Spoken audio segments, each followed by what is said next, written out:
Oke, Assalamualaikum warahmatullahi wabarakatuh. Kami dari kelompok 1 ingin mempresentasikan tugas Bapak Suparta. Sebelumnya izinkan kami perkenalan diri dulu.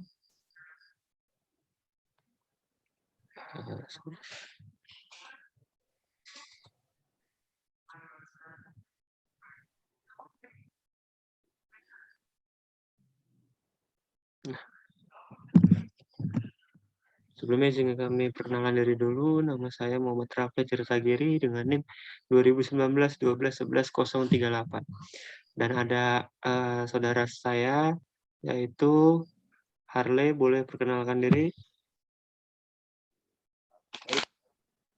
Selanjutnya saya Harley Bayu Bimantoro dengan NIM 2019 12 11 014. Selanjutnya ada saudara saya Sadam.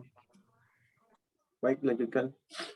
Saya Sadam Anas Gaputra dengan 2018 12 11 081. Oke, selanjutnya semua materi akan dijelaskan oleh Sadam. Jadi bagi teman-teman yang ingin mengerti materi tersebut, harap ditonton video sampai habis ya. Untuk saudara Sadam, silahkan. Oke, teknologi and other operational risk.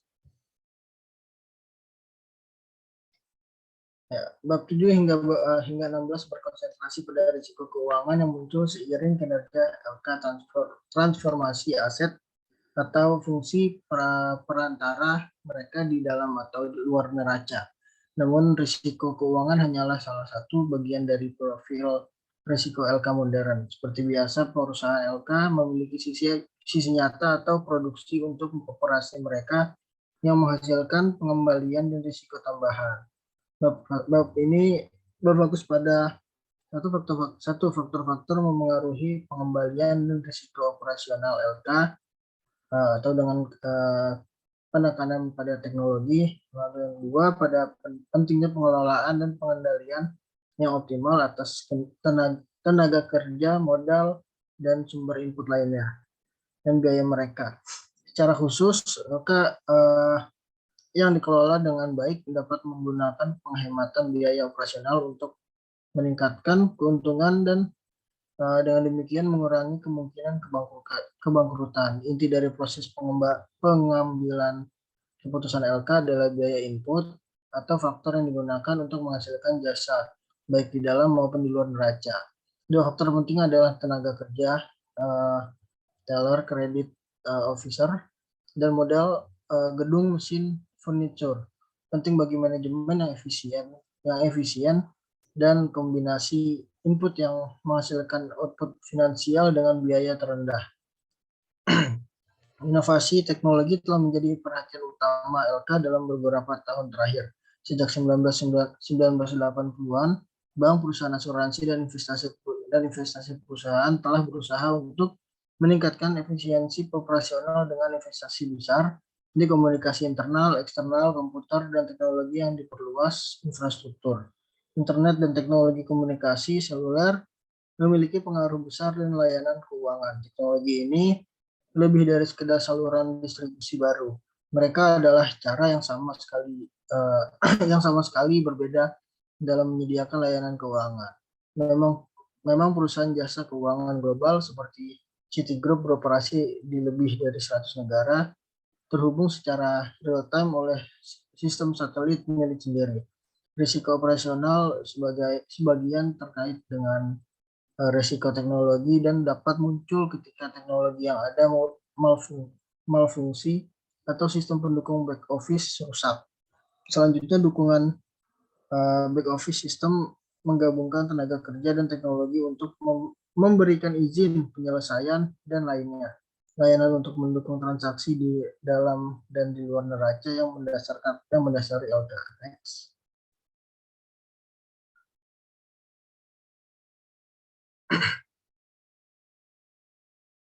Next up.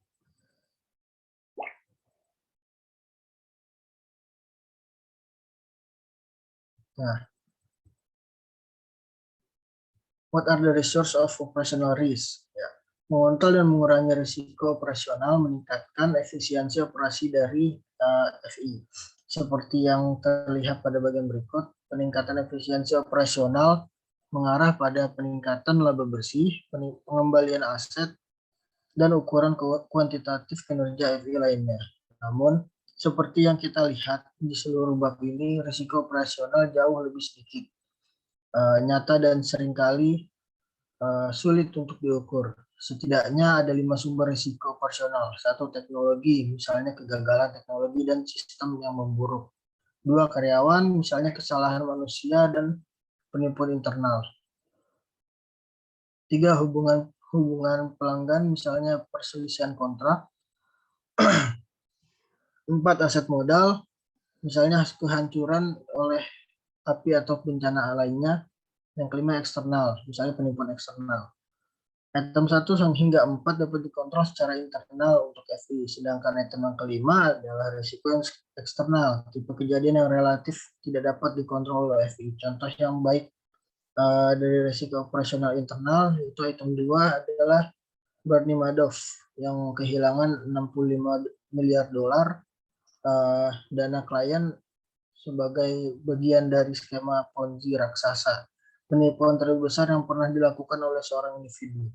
Madoff memohon bersalah atas 11 tuduhan kejahatan penipuan dalam operasi bisnis hedge fund-nya Madoff Efek Investasi. Pada musim panas 2009, Madoff divonis 150 tahun penjara dengan restitusi 170 miliar dolar. Contoh lain yang lebih baru dari risiko operasional internal adalah Barclays PLC yang mengakui dalam banyak kesempatan selama 4 tahun periode antara 2005 dan 2009 memanipulasi dan membuat laporan palsu tentang LIBOR untuk menguntungkan posisi perdagangan derivatifnya. Next.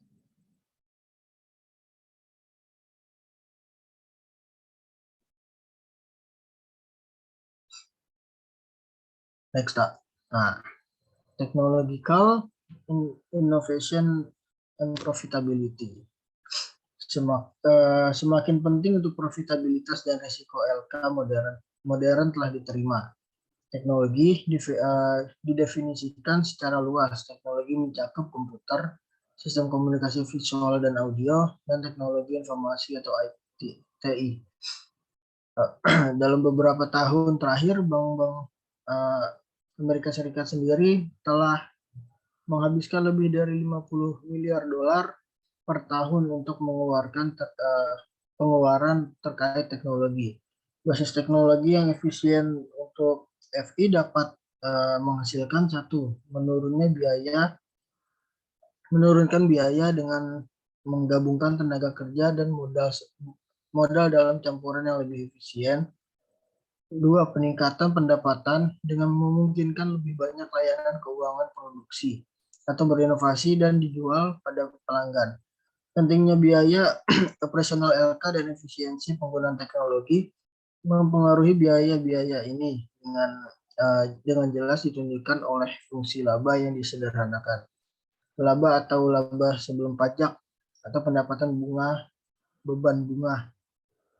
Ditambah pendapatan non bunga, beban non bunga. Penyisian kerugian pinjaman tabel 1791 merinci pada data laba untuk bank AS selama periode 1991 sampai 2015 ke dalam komponen yang berbeda yang mempengaruhi keuntungan. Misalnya, hingga kuartal pertama tahun 2015, pendapatan bunga sebesar 107,399 juta dolar dan beban bunga sebesar 10.047 dolar juta menghasilkan 10,47,047 dolar juta menghasilkan pendapatan bunga bersih sebesar 9,352 juta dolar. Namun bank-bank Amerika juga memiliki total pendapatan non bunga sebesar 57,921 juta dolar, termasuk biaya jasa atas deposito sebesar 7,426 juta dolar dan beban non bunga sebesar 95,627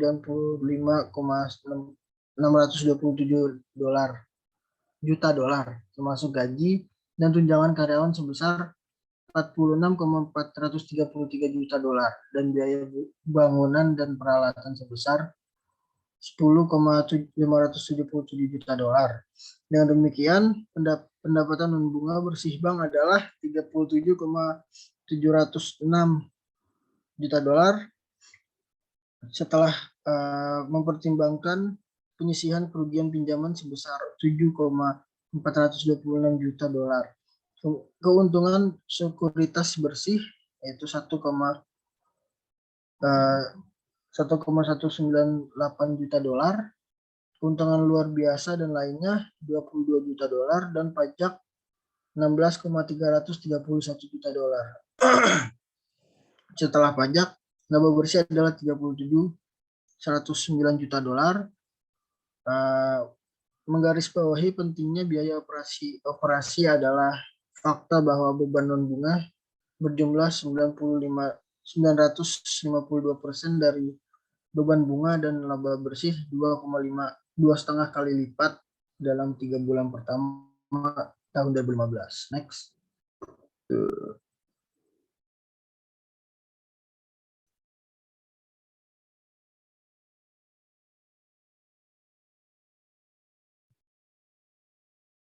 Ya. The impact of technology on wholesale and retail financial service production. Layanan keuangan grosir mungkin area terpenting di mana teknologi telah berdampak pada layanan pelanggan grosir atau korporat adalah kemampuan LK untuk menyediakan layanan pengelolaan kas atau modal kerja.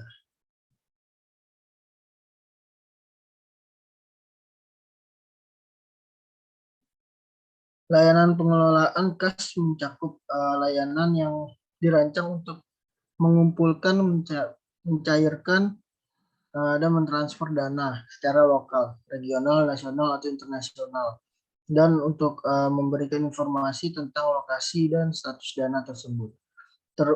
Kebutuhan layanan manajemen kas sebagian besar dihasilkan dari satu, pengakuan perusahaan bahwa kelebihan saldo kas mengakibatkan biaya peluang yang signifikan karena kehilangan atau kehilangan bunga, dan dua, perusahaan perlu mengetahui posisi kas atau modal kerja secara real time. Baru-baru ini LK telah menggunakan investasi teknologi mereka untuk membantu pelanggan korporat meningkatkan efisiensi dalam memasukkan teknologi ke dalam bisnis mereka. Di antara layanan yang disediakan LK untuk efisiensi tersebut adalah yang pertama, rekening pengeluaran yang terkendali. Fitur akun yang menetapkan di pagi hari hampir semua pembayaran dilakukan oleh pelanggan pada hari tertentu. FI memberitahu klien korporat tentang total dana yang dibutuhkan untuk memenuhi pencairan, dan klien mentransfer jumlah yang dibutuhkan. Rekening giro ini didebet lebih awal setiap hari sehingga perusahaan dapat memperoleh wawasan awal tentang posisi kas bersih mereka. Yang kedua, rekonsiliasi akun. Fitur pemeriksaan yang mencatat cek perusahaan mana yang telah dibayarkan oleh FI. 3, kotak kunci grosir dan elektronik. Layanan penagihan terpusat atau online untuk pembayaran perusahaan yang digunakan untuk mengurangi keterlambatan dalam clearing check atau fraud, dalam pengurangan kontak kunci yang khas. FI lokal memasang kontak kunci di kantor pos untuk klien korporat yang berlokasi di luar area tersebut. Pelanggan lokal mengirimkan pembayaran ke lockbox daripada ke kantor pusat perusahaan di luar kota. FI mengumpulkan cek ini eh, beberapa kali per hari dan menyetorkan langsung ke rekening nasabah. Rincian transaksi ditransfer ke klien korporat dengan kotak kunci elektronik. FI menerima pembayaran online untuk utilitas publik dan klien korporat serupa. Yang keempat, konsentrasi dana. Mengarahkan dana dari rekening di sejumlah besar FI atau cabang beberapa rekening terpusat di satu FI. Yang kelima, transfer dana elektronik, termasuk pembayaran semalam melalui chip atau Fedwire, pembayaran otomatis gaji atau dividen melalui lembaga clearing otomatis atau ACH, dan transmisi otomatis pesan pembayaran oleh SWIFT, pelayanan pesan elektronik internasional yang dimiliki dan dioperasikan oleh FIS dan Eropa yang memberikan FI untuk melakukan pembayaran tertentu. Next.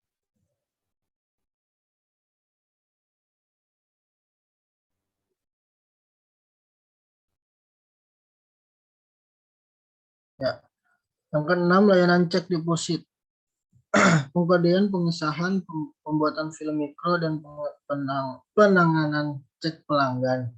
Yang ketujuh, inisiasi elektronik letter of credit, memungkinkan pelanggan dalam jaringan mengakses komputer FI untuk memulai letter of credit. Yang kedelapan, perangkat lunak manajemen perbendaharaan.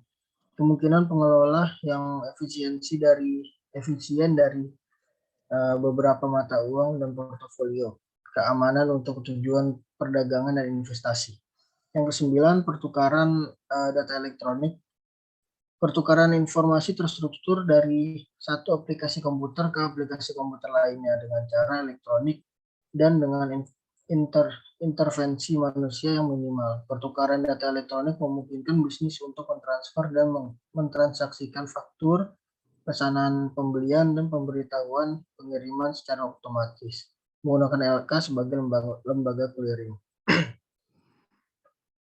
Yang ke-10, penagihan elektronik, menyediakan layanan presentasi dan pengumpulan untuk perusahaan yang mengirimkan sejumlah besar tagihan berulang. LK menggabungkan kemampuan email dari internet untuk mengirimkan tagihan dengan kemampuan mereka untuk memproses pembayaran secara elektronik melalui jaringan pembayaran anak bank. Yang ke-11, verifikasi identitas dengan menggunakan teknologi enkripsi.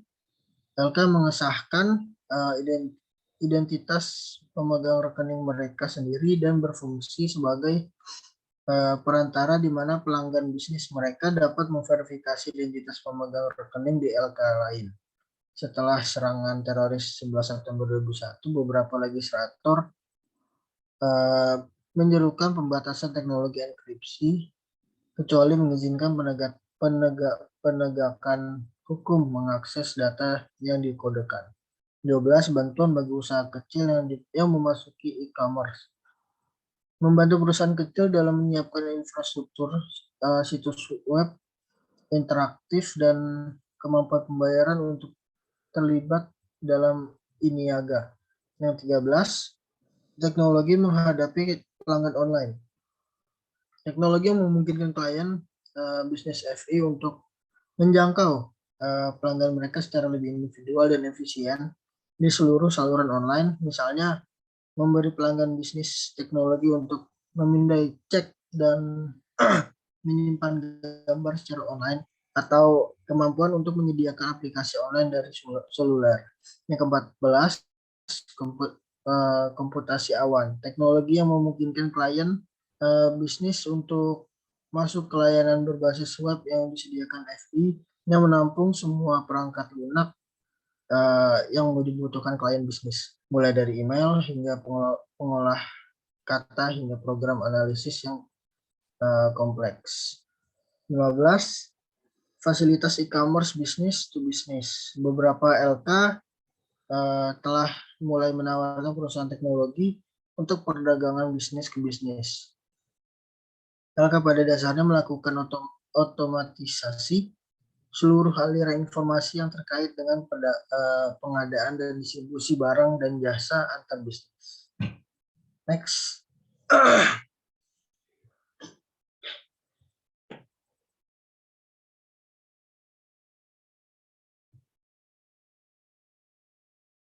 Next up.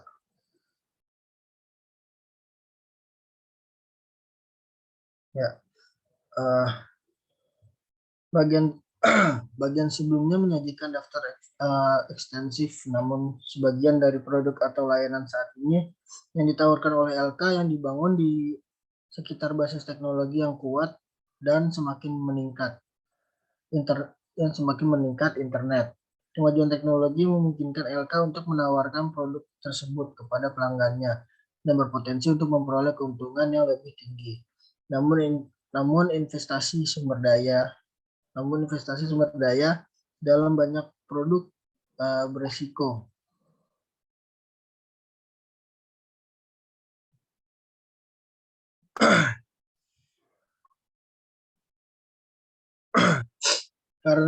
Karena inovasi produk mungkin gagal menarik bisnis yang memadai dibandingkan dengan pengeluaran tunai awal dan biaya masa depan terkait dengan investasi ini. Setelah mereka berada di tempat dalam terminologi keuangan, sejumlah inovasi produk berbasis teknologi mungkin berubah menjadi proyek nilai sekarang bersih negatif karena ketidakpastian pendapatan dan biaya dan seberapa cepat saingan akan meniru atau menyalin inovasi apapun.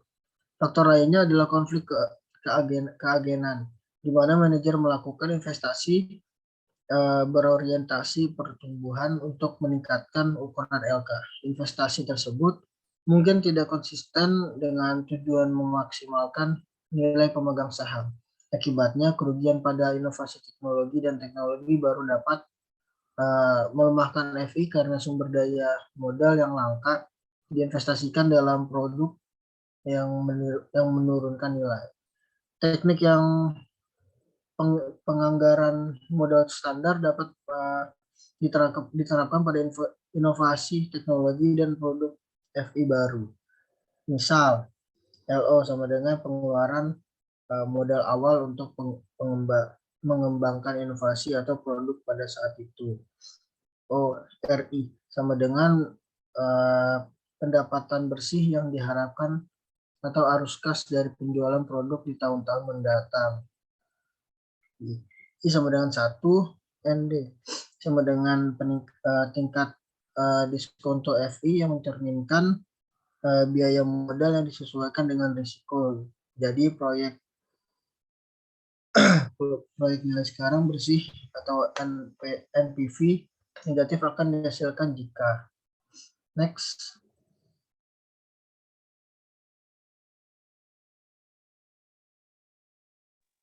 Ya. Selanjutnya akan saya jelaskan.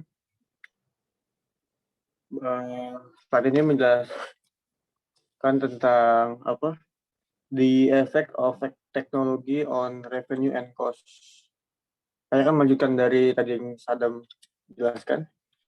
Jelas probabilitas dari setiap inovasi produk berhubungan negatif dengan ukuran biaya setup dan pengembangan awal LO dan biaya awal modal FI, dan juga berhubungan positif dengan ukuran aliran arus kas bersih yang diharapkan dari penjualan jasa. Dan hal ini juga mengarahkan seseorang untuk mempertimbangkan apakah bukti langsung atau tidak langsung itu tersedia yang menunjukkan apakah investasi teknologi untuk memperbarui struktur operasional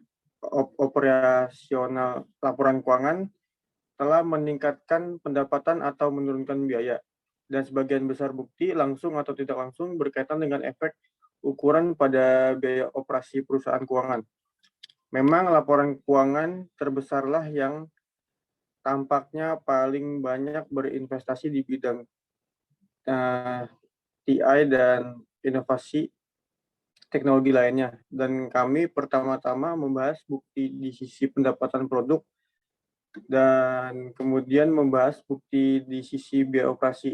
Namun sebelum melihat aspek pendapatan dan biaya ini, kita harus menekankan bahwa keberhasilan inovasi terkait teknologi tidak dapat dievaluasi secara independen dan juga peraturan dan serta perubahan peraturan.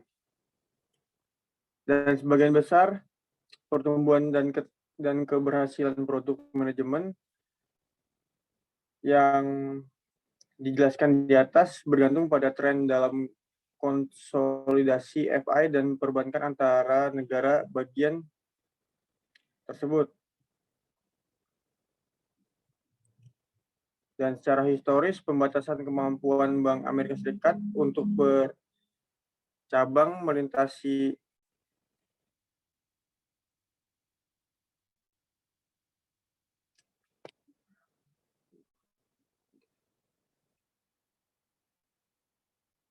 masalah bagi perubahan besar dengan waralaba nasional dan internasional.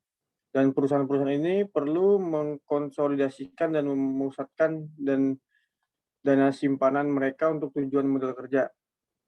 Dan inovasi seperti ini, grosir dan konsentrasi dananya merelakan masalah ini.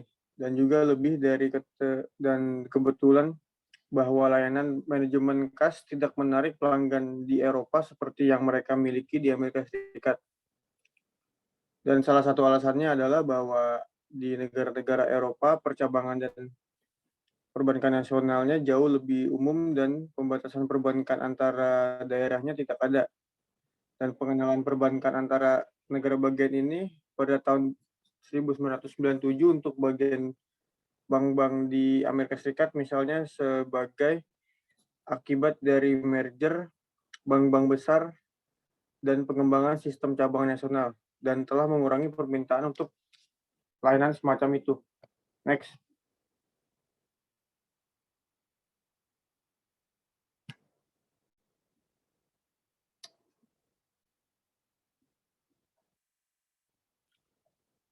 Dan teknologi dan pendapatan, salah satu manfaat potensial dari teknologi adalah memungkinkan FI untuk memasarkan silang produk baru yang sudah ada kepada pelanggan. Dan penjualan bersama tersebut tidak mengharuskan FI untuk memproduksi semua layanan yang dijual dalam cabang atau outlet layanan keuangan yang sama.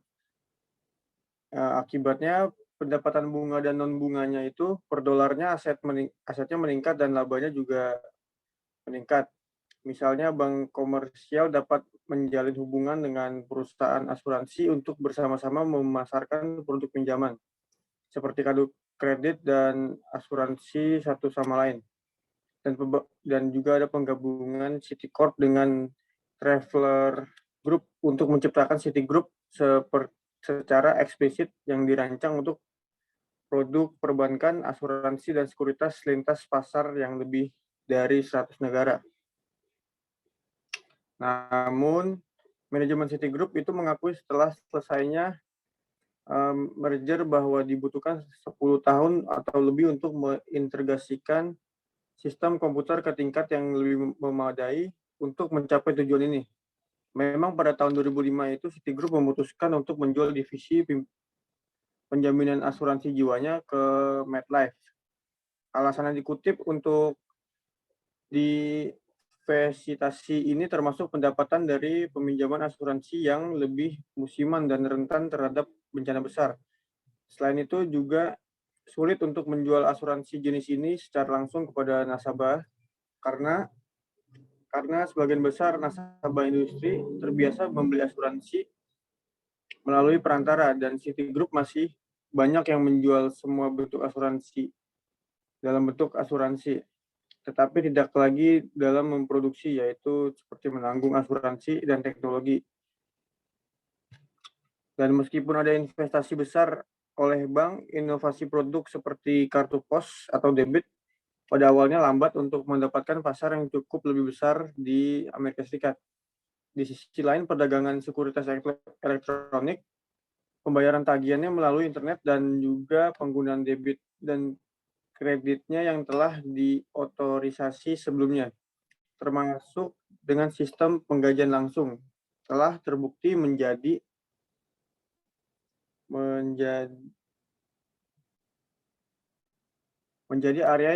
area dengan pertumbuhan tingkat tinggi di LK.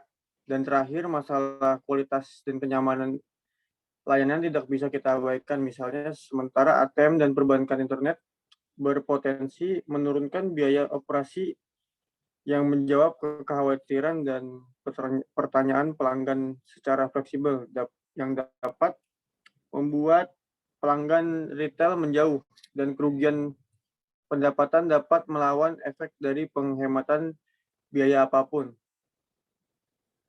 Dan pelanggan juga membutuhkan dukungan yang cepat dan informasi dengan baik tentang masalah teknis karena mereka semakin menjalankan bisnis keuangan mereka secara elektronik. Dan juga pelanggan FI dapat diusir jika mereka menerima kualitas layanan yang buruk dan dari staff call center daripada dapat menghubungi eksekutif cabang secara langsung. Next.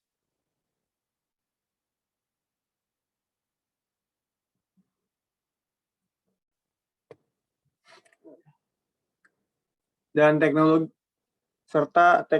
dan biaya secara tradisional, LK menganggap manfaat utama kemajuan teknologi berada di sisi biaya daripada sisi pendapatan. Dan setelah melihat secara teoritis tentang bagaimana teknologi mempengaruhi biaya FI secara menguntungkan atau tidak, dan kami juga melihat bukti langsung dan tidak langsung dari penghematan biaya berbasis teknologi untuk FL. Secara umum, dapat mempengaruhi struktur biaya LK dengan memungkinkannya untuk mengeksploitasi skala ekonomi atau ruang lingkup ekonomi. Next.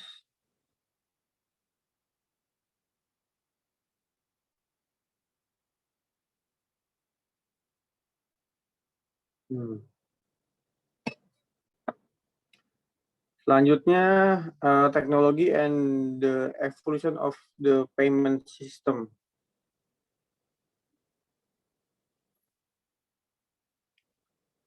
Dalam bab ini itu dijelaskan bahwa cek menulis meletakkan dasar dari e-money.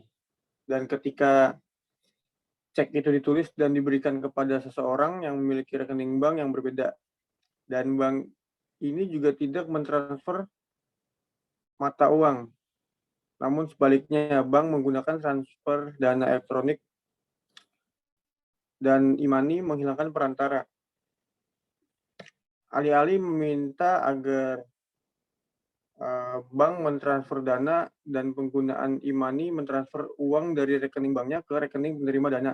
Dan fungsi utama dari e-money ini adalah untuk memfasilitasi transaksi di internet.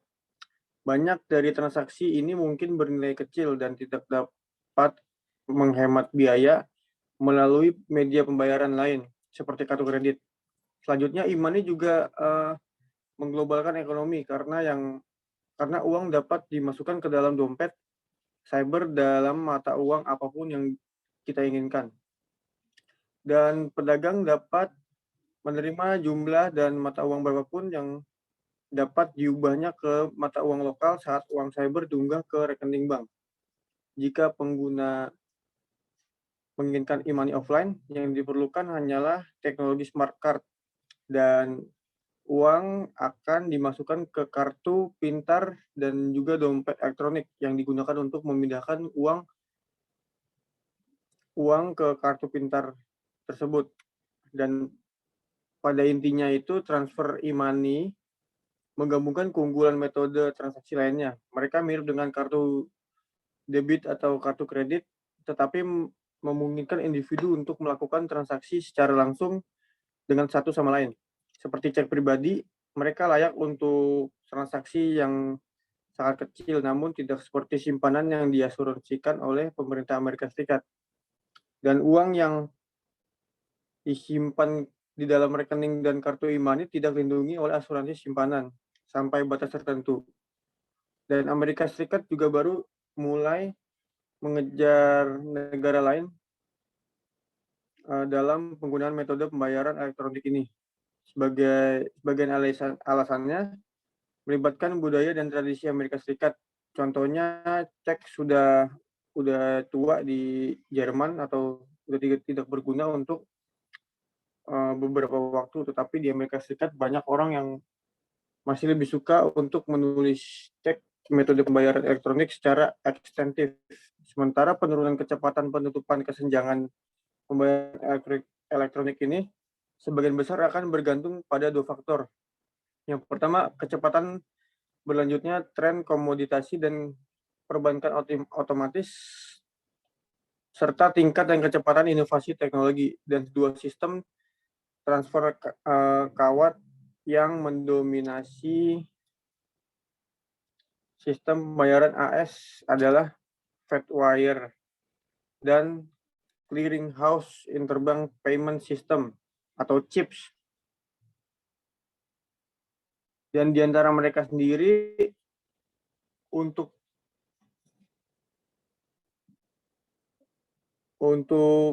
bertindak sekitar 50 bank-bank besar Amerika Serikat dan juga bank asing yang bertindak sebagai bank koresponden untuk sejumlah besar bank domestik lainnya. Dan untuk sejumlah bagian besar pembayaran internasional, contohnya seperti valuta asing dan pinjaman euro dolar. Dan memang pada tahun 2015 nilai gabungan pembayaran yang dikirim oleh dua jaringan ini sering melebihi dari 5 triliun US dollar dalam seharinya. Next.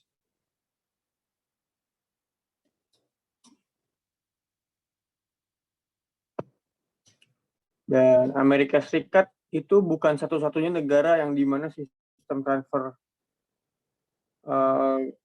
grosirnya itu mendominasi sistem pembayaran Uni Eropa, Belanda, Swiss, Hong Kong, dan Jerman juga memiliki sistem transfer tersebut. Dan juga sangat besar diukur sebagai persentase dari produk domestik bruto. Dan pada tahun 2001 sebagai akibat dari mata uang tunggal atau euro dan uni moneter Eropa, grosir tunggal sistem transfer ini untuk Eropa sepenuhnya muncul untuk menghubungkan semua negara yang menjadi anggota dari uni moneter Eropa. Sistem transaksinya disebut target atau Trans-European Automated Real-Time Gross Settlement Express Transfer. Next.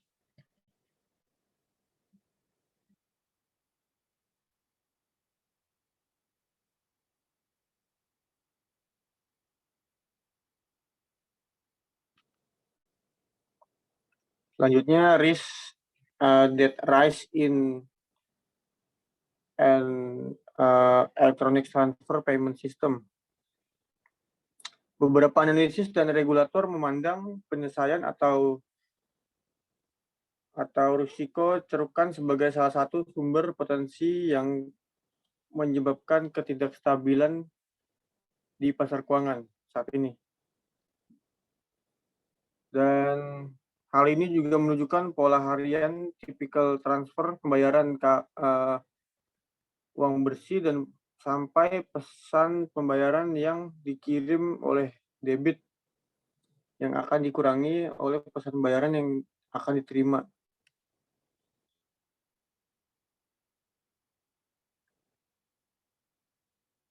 Dan masing-masing hal tersebut, the Fed menyesuaikan rekening cadangan masing-masing oleh bank anggota untuk mencerminkan posisi debit bersih dengan bank lainnya. Berdasarkan peraturan saat ini, posisi cadangan akhir bank anggota tidak boleh negatif. Namun apa yang benar di penghujung hari ini tidak benar jika itu di siang hari, yaitu the Fed yang mengizinkan bank-bank untuk menjalankan cerukan ini secara real time. Next.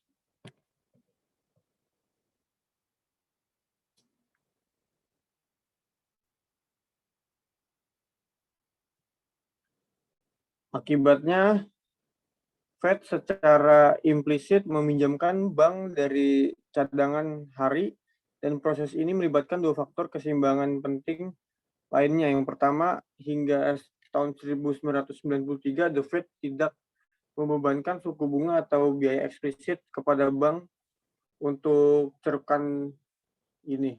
Dan sebagai akibat itu, baik bank maupun pelanggan korporat besar tidak memiliki intensif untuk berhemat atas transaksi-transaksi tersebut. Dan overdraft Fed wire secara efektif akan bebas, dan karena itu kelebihan pasokan ini akan dikutip sebagai tarif tahunan berdasarkan 24 jam sehari.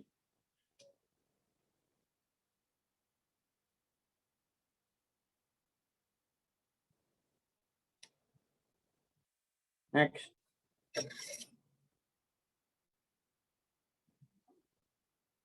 Selanjutnya, international technology transfer risk. Dalam beberapa tahun terakhir, Amerika Serikat telah menjadi yang terdepan dalam melakukan investasi teknologi dan inovasi layanan keuangan. Dalam hal sistem pembayaran, memang dunia melihat inovasi dan kewirausahaan Amerika dalam membangun teknologi serta layanan perbankan baru ini. Dan hal ini menunjukkan bahwa perusahaan jasa keuangan Amerika Serikat seringkali tidak dapat mentransfer inovasi teknologi domestik mereka secara menguntungkan ke pasar internasional untuk mendapatkan keunggulan kompetitif.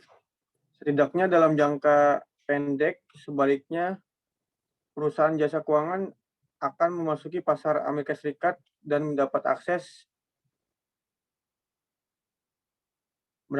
langsung ke produk berbasis teknologi Amerika Serikat dengan biaya yang sangat rendah. Misalnya sejak perusahaan undang-undang perbankan internasional pada tahun 1978, dan bank asing memiliki akses langsung ke Fedwire Amerika Serikat.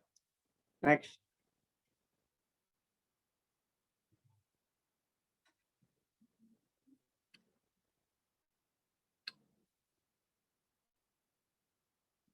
Peningkatan penggantian cek uang tunai melalui transfer ini sebagai metode pembayaran atau pertukaran yang telah mengakibatkan peningkatan efisiensi pelaksanaan transaksi.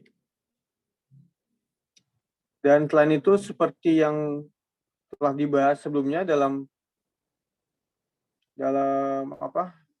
materi ini, terdapat masalah keamanan yang cukup besar dalam upaya mengembangkan internet sebagai bentuk sistem pembayaran elektronik.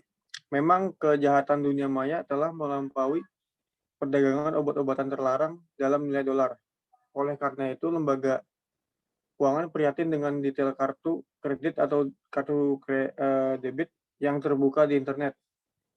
Setiap versi pembayaran elektronik melalui internet tidak hanya harus memenuhi persyaratan dan pengakuan penerimaan yang terkait dengan uang tunai fisik. Next.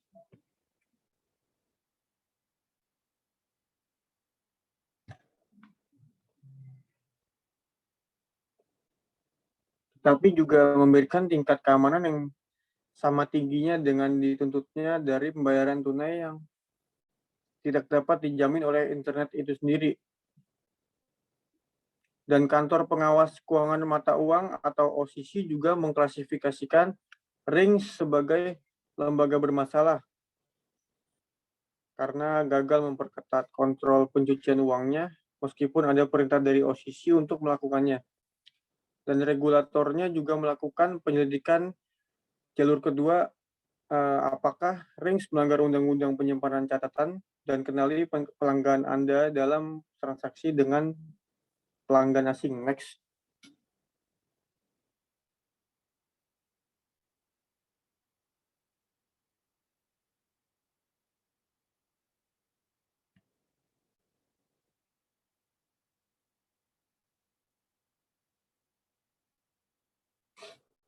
Oke. Baru-baru ini pada tahun 2015 ditemukan bahwa kelompok penjahat dunia maya multinasional yang disebut kelompok Karabanak telah merambah lebih dari 100 bank dari 30 negara selama periode 2 tahun. Dan serangan itu diluncurkan ketika ratusan bank karyawan dikirimi email berupa phishing yang terinfeksi malware berlabelkan Karnabak. Dan beberapa dari mereka mengklik tautan yang memungkinkan Karnabak menginfeksi atau merusak komputer administrasi bank. Setelah berada di komputer pusat, malware akan merekam penekanan tombol dan menggunakan berbagai metode pengawasan untuk menemukan titik lemahnya dalam jaringan. Setelah grup ini memiliki kata sandi dan prosedur yang diperoleh melalui malware, mereka dapat memiliki dana yang dikirim kemana saja. Mereka juga menggunakan perbankan online atau sistem pembayaran elektronik untuk mentransfer dari rekening bank ke rekening mereka sendiri di bank-bank Amerika Serikat atau Cina. Selain itu, kelompok tersebut menguasai ATM bank dan memerintahkan mereka untuk mengeluarkan uang tunai pada waktu yang telah ditentukan. Ketika pembayaran jatuh tempo, satu anggota kelompok sedang menuju ATM untuk mengambil pembayaran sukarela dan kerugian diperkirakan sebesar $1 miliar dan menjadikan ini sebagai pencurian cyber kriminal terbesar. Dan Interpol juga percaya bahwa geng multinasional penjahat ini berasal dari Rusia, Ukraina, dan bagian lain Eropa.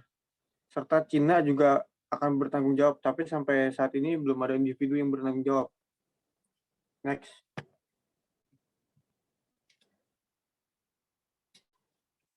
Baik, untuk slide selanjutnya akan dijelaskan oleh saudara saya, Muhammad Rafli Tirtagiri.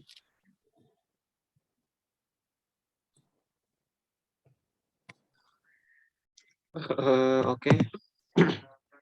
Terima kasih untuk Harley. Nggak bisa sih videonya.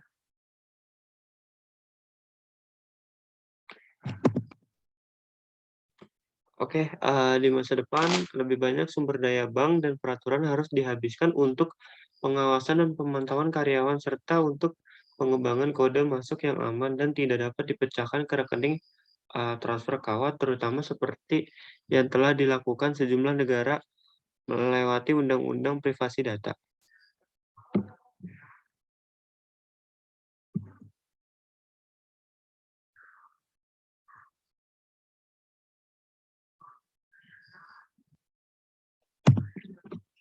Kita lanjut ke regulator RIS. Peningkatan jaringan komputer dan telekomunikasi LK juga meningkatkan kekuatan LK. FIS regulator secara efektif membantu penghindaran peraturan. Dengan demikian, sebagaimana tersirat sebelumnya, regulasi tidak hanya dapat mempengaruhi profitabilitas inovasi teknologi, tetapi juga dapat memacu atau menghambat laju dan jenis inovasi. Misalnya banyak negara bagian di Amerika Serikat memperlakukan pagu riba pada LK. Plafon riba membatasi dan mengontrol biaya dan suku bunga yang dapat dibebankan oleh banyak LK pada kartu kredit pinjaman.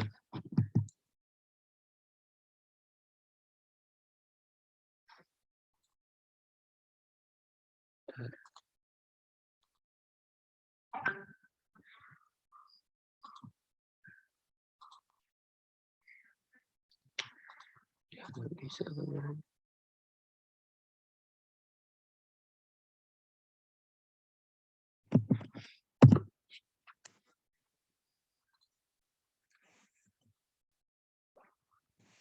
Plafon riba membatasi dan mengontrol biaya dan suku bunga yang dapat dibebankan oleh Bapak LK pada kartu kredit, pinjaman konsumen dan hipotek perumahan. Karena operasi kartu kredit sangat berbasis komunikasi dan tidak perlu berlokasi secara di pasar F1.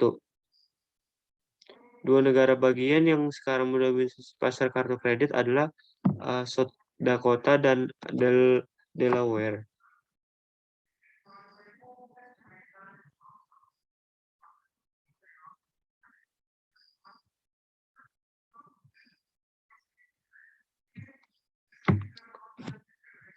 Kedua negara bagian ini termasuk yang paling liberal dalam hal biasa kartu kredit dengan peraturan suku bunga riba. Misalnya Citigroup, perusahaan jasa keuangan AS dengan waralaba kartu kredit terbesar, telah menempatkan operasi kartu kreditnya di South Dakota sebagai hasil dari regulasi di Amerika Serikat.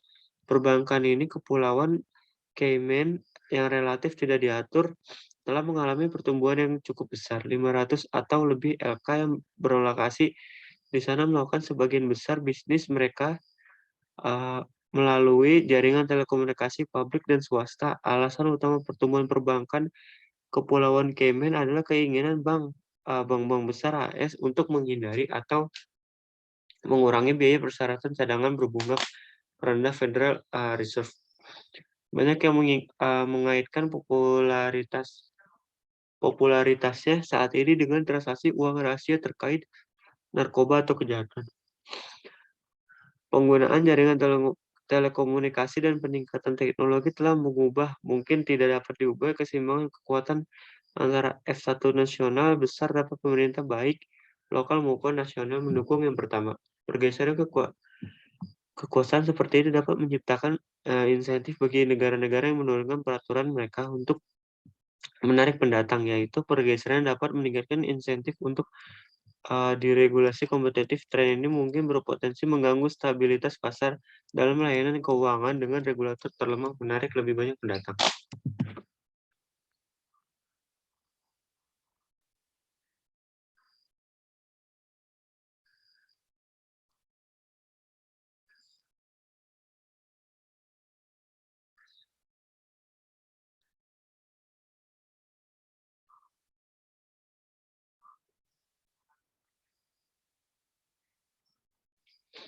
Kita lanjut ke tax avoidance. Perkembangan jaringan kabel internasional serta jaringan perusahaan jasa keuangan internasional telah memungkinkan LK untuk menganalisis dana dan keuntungan dengan menggunakan harga internal mekanisme sehingga meminimaliskan beban pajak AS mereka secara keseluruhan dan memaksimalkan kredit pajak luar negeri. Misalnya sebelum 1986, banyak bank besar AS membayar hampir tidak ada pajak penghasilan perusahaan.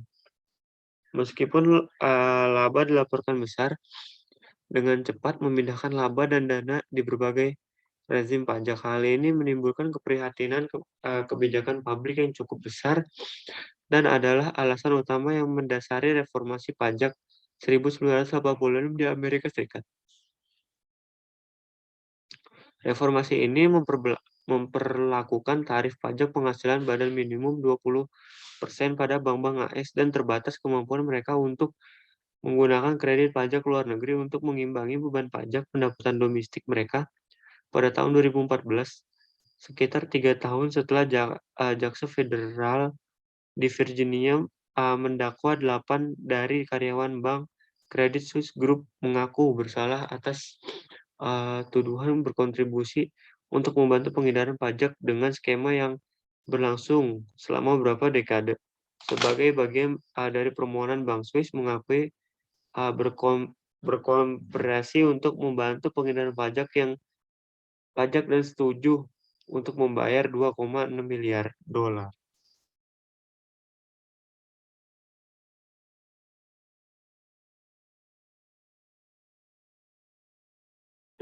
Untuk menyelesaikan penyelidikan yang berjalan lama, sebuah laporan Senat AS yang dirilis pada tahun 2015 memperkirakan bahwa pada tahun 2006, The Credit Suisse memiliki lebih dari 22.000 pelanggan AS dengan rekening Swiss Kredit Swiss telah secara aktif merekrut orang Amerika kaya untuk membuka akun rahasia Swiss. Keputusan untuk mencari pengakuan bersalah sebagai berasal dari kredit kegagalan Swiss untuk sepenuhnya bekerja sama dengan pemerintah federal, menghapus email penting dan melakukan penyelidikan internal yang gagal mewawancarai sejumlah individu yang bersalah. Bank juga menyimpan 3 dari 8 karyawan dakwa dalam daftar gajinya. Competition risk ketika layanan keuangan menjadi lebih berbasis teknologi, mereka bersaing dengan pemasok layanan keuangan non-tradisional. Misalnya selain menawarkan kartu kreditnya sendiri yang disempurnakan untuk bersaing dengan kartu kredit yang disediakan bank, AT dan T memiliki perusahaan pembiayaan juga. Setelah didirikan, perusahaan non-keuangan dapat dengan mudah membeli teknologi jasa keuangan. Misalnya General Motor telah menetapkan operasi kartu kredit yang terkait dengan pembelian kendaraannya dengan harga diskon. Saat ini bank menerbitkan kurang dari setengah kartu kredit. Banyak bisnis baru ke perusahaan non-tradisional seperti AT dan T dan General Motor. Contoh lain adalah peningkatan dramatis dalam perusahaan pinjaman industri ILC di Utah yang dimiliki oleh perusahaan non-bank seperti Amex, General Electric, dan PNT Bowers.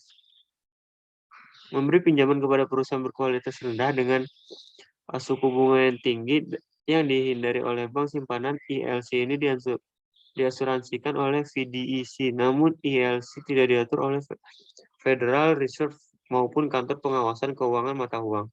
Meskipun berbasis di Utah, di mana lingkungan peraturan menguntungkan, teknologi telah membantu ILC memperluas layanan mereka secara nasional. Akibatnya, aset yang dikelola tumbuh dari 2,9 miliar pada akhir tahun 1999 menjadi 232 miliar pada tahun 2009. Hal ini dapat membandingkan dengan total pinjaman KNE di bank komersial sebesar 1.357 miliar. Dengan demikian, teknologi menghadapi LK yang pada resiko erosi waralaba mereka karena biaya masuk turun dan landscape persaingan berubah.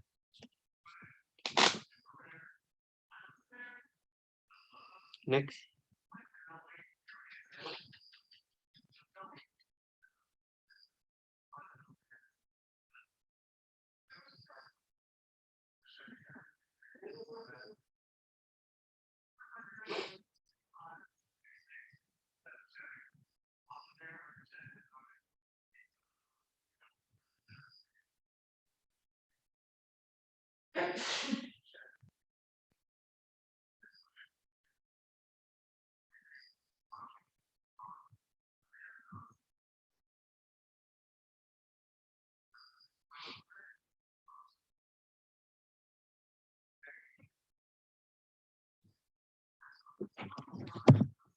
Nah, tindakan tersebut juga menuntut kantor akuntabilitas pemerintah AS atau GAO untuk melakukan penelitian untuk menentukan apakah perlu untuk menghilangkan ketentuan hukum federal yang memungkinkan kepemilikan ILC oleh perusahaan komersial.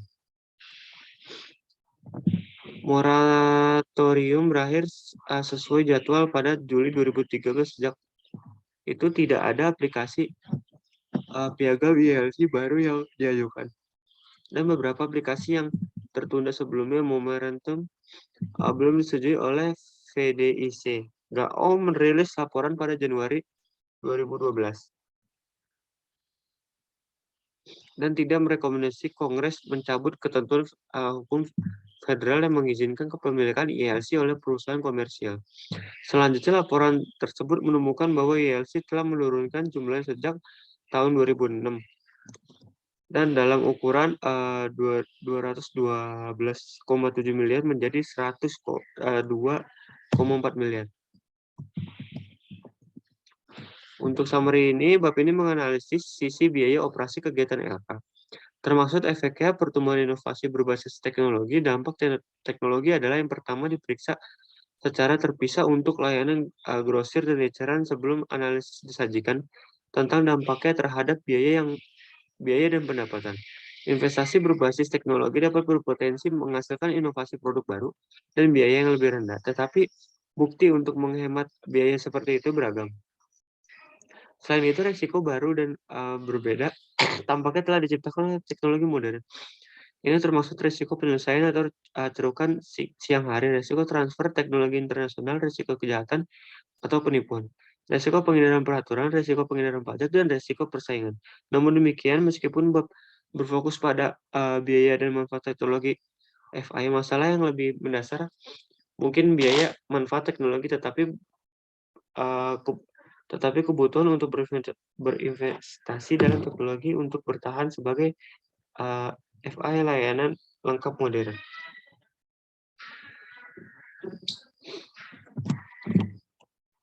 Sekian dari kelompok kami. Jika ada salah-salah kata, mohon dimaafkan. Assalamualaikum warahmatullahi wabarakatuh.